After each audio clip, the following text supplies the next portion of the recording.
Exceeding expectations as always, Phil. Thank you. So we're going to let Phil sit down, catch his breath. We're going to have Tim come up and speak, and we will have some opportunities to ask some questions of Phil at the end. And I know that if those trees could speak, they would tell us where that couple ended up for sure, right? I mean, because now I want to know. Tim, I'll let you take over.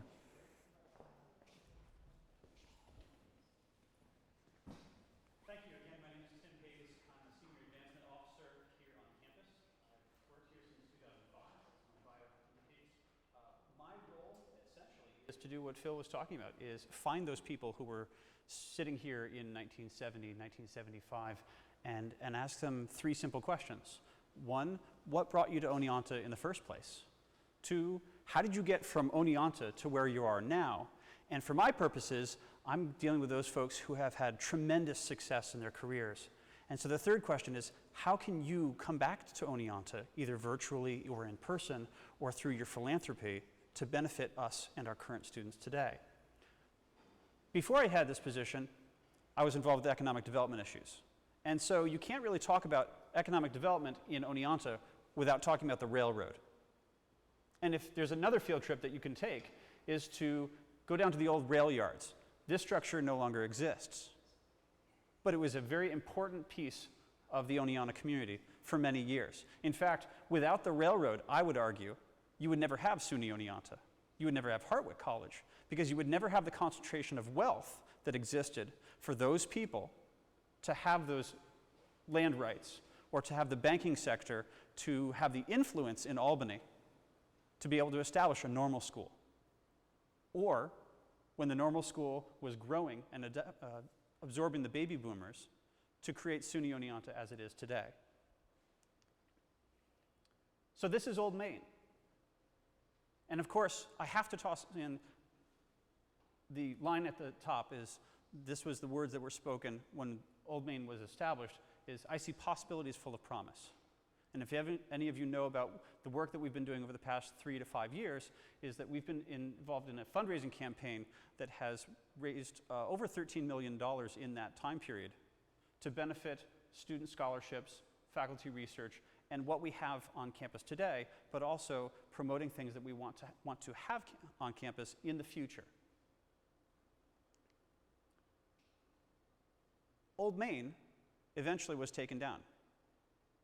Now it's Old Main Apartments. It's a private parcel of land.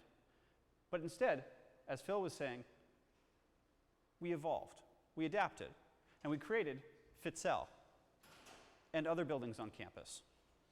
And without the foresight to absorb the baby boomers and to advocate on behalf of our campus, our part of New York State, Fitzell would never have happened.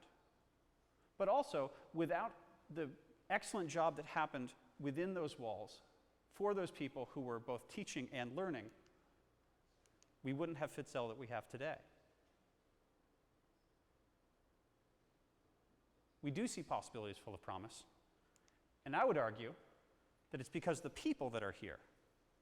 And oftentimes we talk about sustainability in terms of the world around us, the natural resources, but not necessarily the human resources. Or if we talk about the human resources, we talk about those people and what they're doing to our environment. So I'll pause it here and ask a lot of questions, is that stewardship and sustainability is really, from my perspective, human-centric,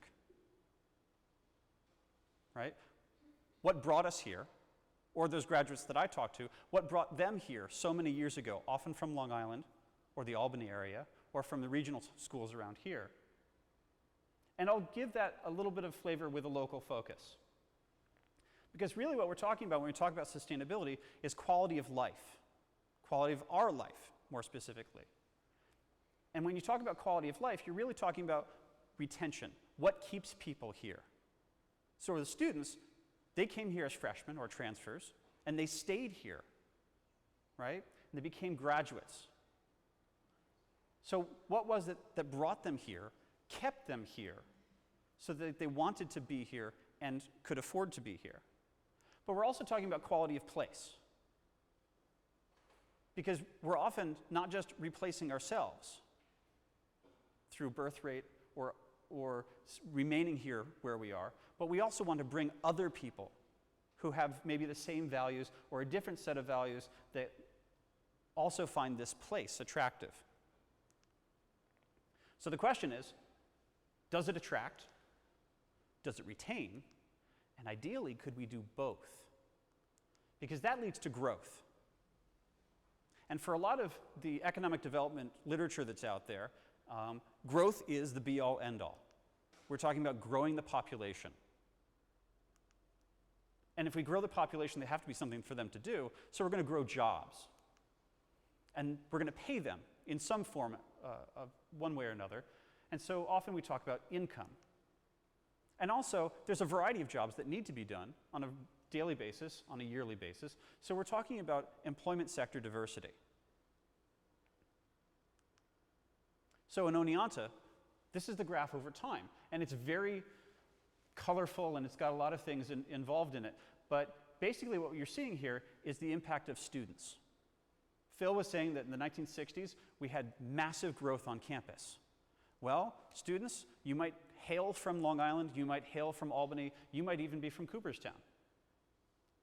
But you're counted by the census where you live or reside on April 1st. So we have a strong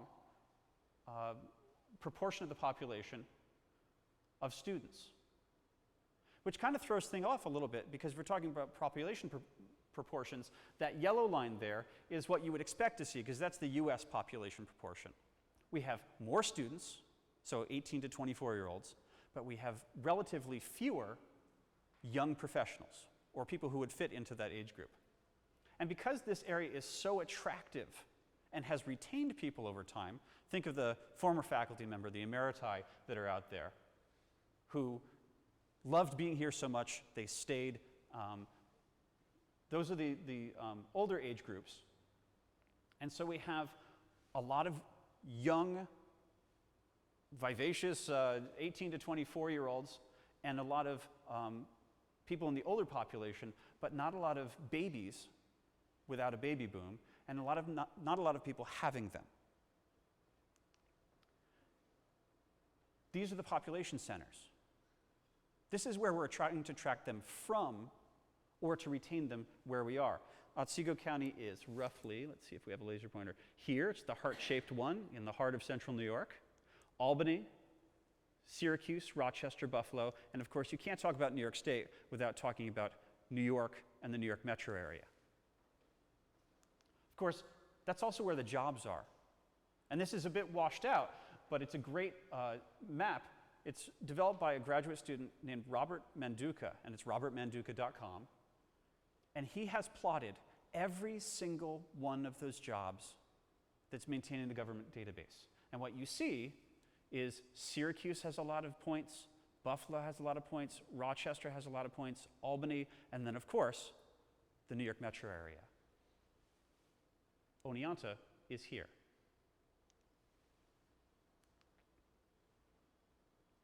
And that last piece we talked about is income, right? So they not only have jobs, but they have some way of paying for the other things that they need to do. And this is the Great Recession. This is a map of the Great Recession. Upstate New York did pretty well. In fact, people would say, no boom, no bust. And that's sometimes considered a good thing.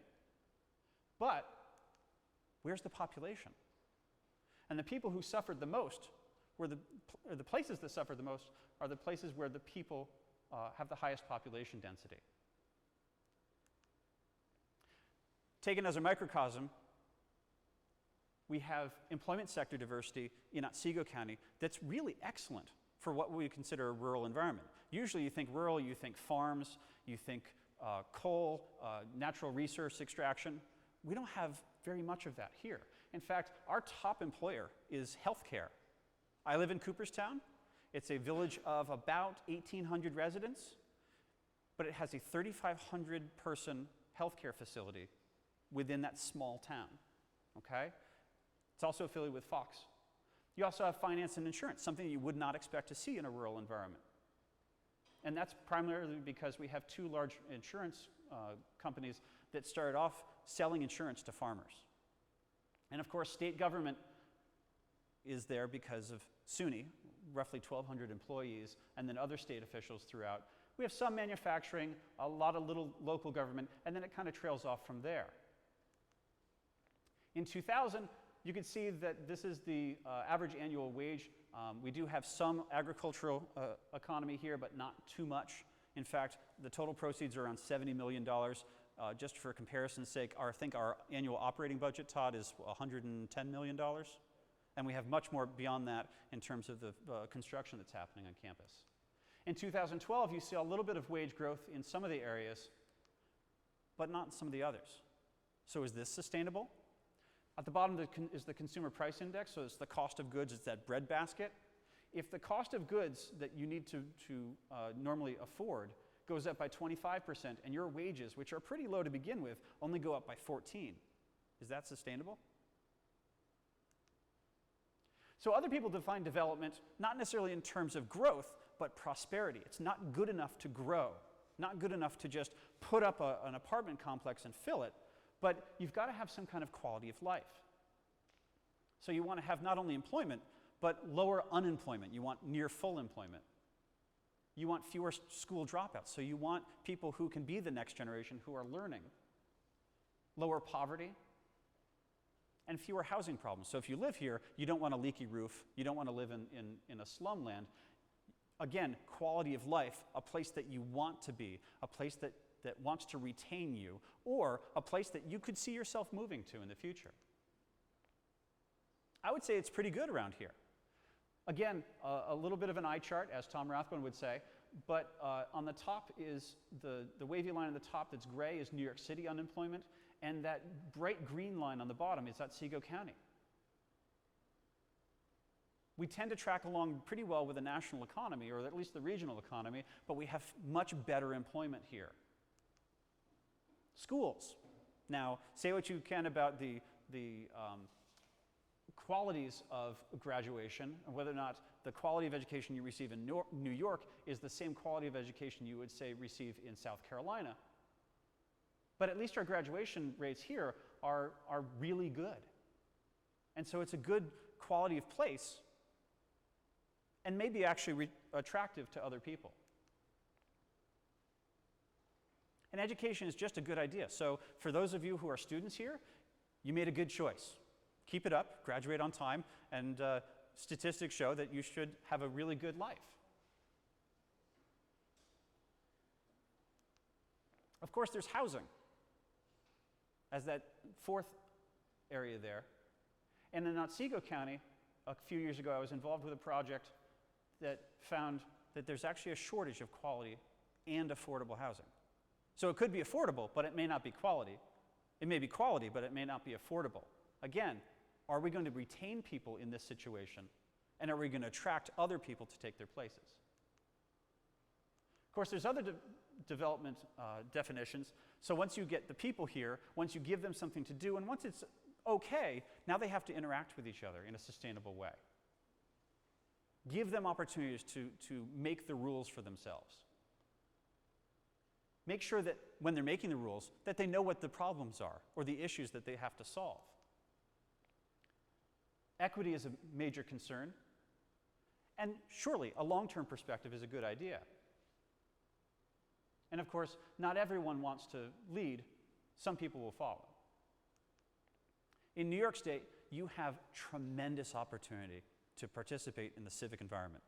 There are over 4,000 public entities. And I'm not even talking about the nonprofit organizations that exist that you can serve on a private board. Of course, there's other definitions of community going even deeper than that. Not just equity, but equal opportunity. And that's an argument maybe for another day. Not just low poverty, but no poverty, and definitely no concentrations of poverty where we keep people over here and separate them from the people that are over here. And we want to make sure that they're included. And of course, these aren't my ideas. These are ideas from Dr. Klanuski, and you can see from what Todd said in the opening remarks, this is something that she's been thinking of for a very long time and has brought to our campus. So I'm going to pose that sustainability is actually adaptive. You have to inform. You have to innovate. If you're going to innovate and other people are going to do the same thing, you've got to be able to compete with them. Gain feedback to make sure that what you're doing is the right thing. And then you've got to decide to stay that course. And again, I think that you're in the perfect spot to be able to do that. Because if you're going to be informed, you're probably going to take some history classes. And if you're going to inform other people, you're going to be an education major or an educator. If you're going to innovate, especially in today's economy, it's the STEM disciplines. And to compete, you're going to need to know what the landscape looks like and what people value, and that's where economics comes into it. How much they value, where those people are, both as a market but also physically in geography. And then gain feedback. So you're going to have to take a language, sometimes dealing with people who do not speak the language that you speak. Communicate effectively, and that may be through arts, theater, music. And then, of course, you have to be able to, in this environment, lead, or at least follow, which involves political science and an idea of the philosophy that people have and the differences that people have between groups. So, in my version, sustainability is dependent on us attracting, retaining.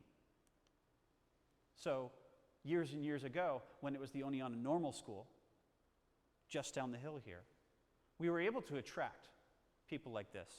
And in 2 years, which was the degree program at that time, we were able to retain them and then send them out into the world, which might have been the city of Oneonta schools, but it also might have been the regional schools, could have been Long Island, and I've actually run into a lot of people who made their way down to Florida.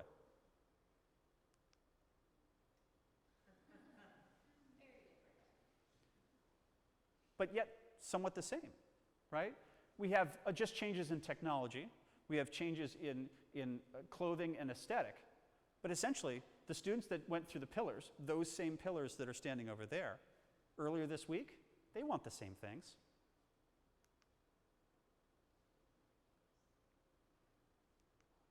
Thank you.